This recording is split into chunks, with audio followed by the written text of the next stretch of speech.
긴 추석 연휴가 지났습니다. 코로나19에 갇힌 올해 추석은 예년과 같을 수 없었습니다.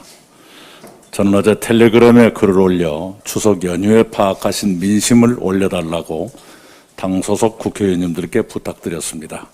그 의견들을 취합해 정책에 반영할 건 반영하겠습니다. 공수처 설치와 공정경제 3법, 이해충돌방지법 처리를 늦출 수 없는 시기가 다가옵니다. 그것은 여당이나 야당이 아니라 대한민국의 미래를 위해 꼭 필요한 길입니다. 우리가 지혜와 용기를 내야겠습니다. 저는 당 소속 선출직 공직자와 주요 당직자의 다주택 보유와 비위 등에 대한 조사를 민주당판 공수처 윤리감찰단에 요청한 바 있습니다. 최기상 윤리감찰단장은 조사 계획 등을 보고해 주시기 바랍니다. 또한 국민과 당원 누구나 윤리감찰단이 조사할 만한 문제를 신고하실 수 있게 당의 청렴신고 사이트를 개설해 운영했으면 합니다. 사무총장께서 준비해 주시기 바랍니다.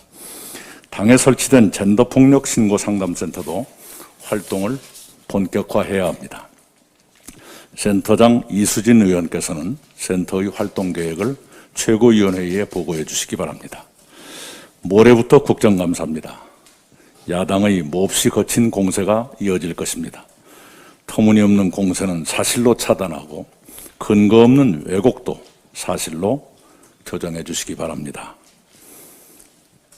상대는 정쟁을 해도 우리는 정책으로, 상대가 공세를 취해도 우리는 민생으로 대처했으면 합니다. 또한 정부는 의원들의 잘못된 주장은 의연하게 시정하시되 정부의 잘못이 있다면 즉각 사과하고 시정해야 합니다.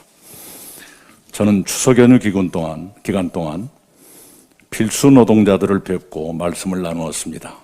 택배 노동자, 환경 공무관, 시내버스 및 마을버스 기사님, 돌봄 노동자들이었습니다.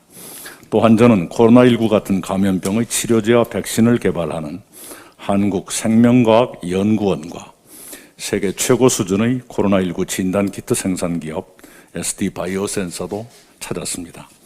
저는 우리가 추구해온 포용과 혁신을 강화해야 한다는 것을 절감했습니다. 필수노동자 보호 및 지원을 위한 법률의 제정과 전국민 고용보험 도입 같은 포용은 더 두텁게 해야 합니다. 동시에 보건의학산업 같은 신산업을 육성하기 위해 지원을 확대하고 규제를 혁파하는 등 혁신을 더 확실히 해야 합니다. 더 확실한 혁신, 더 두터운 포용이 필요합니다. 관련 법안 처리에 속도를 내주시기 바랍니다. SD바이오센서는 정부가 지원하는 대중소기업 상생협력 사업으로 코로나19 진단키트 대량 생산, 대량 수출에 성공했습니다. 정부가 지원하고, 정부가 자금을 지원하고, 대기업은 IT를 지원해서 중소기업이 스마트 공장을 신속히 가동하게 하는 그 사례가 바로 SD바이오센서의 대량 생산, 대량 수출을 가능케 했습니다. 그런 사업이야말로 포용과 혁신의 종합판이라고 생각했습니다. 코로나19로 고통을 겪으시는 국민을 돕기 위한 제4차 추경이 추석 연휴 직전까지 지급 대상자의 92.5%에게 집행됐다고 합니다. 추석 전 집행 목표를 초과 달성한 것으로 보입니다. 추경 자체가 매우 빠르게 여야 합의로 통과된 데 이어 추경 집행도 역시 빠르게 이루어졌습니다. 정부의 노고에 감사드립니다. 우리 경제는 올해 2분기에 OECD 국가 가운데 성장률 1위를 기록했습니다.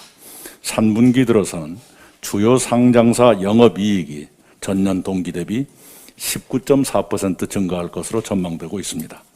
어려운 가운데서도 희망의 불씨가 살아나고 있다고 느낍니다. 기업과 정부가 함께 노력하면 더 좋은 변화를 일으킬 수 있을 것입니다. 우리 당이 더 강렬하게 노력할 것을 다짐합니다.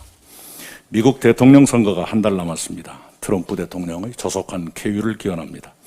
우리는 미국 대선 이후 한미관계를 포함한 한반도 문제에 면밀하게 대처하기 위해 당내에 관련 상임위위원과 외부 전문가들로 가칭 한반도 TF를 구성해 가동하겠습니다. 단장은 국회 외교통일위원장 송영길 의원께 부탁드리겠습니다. 이상입니다.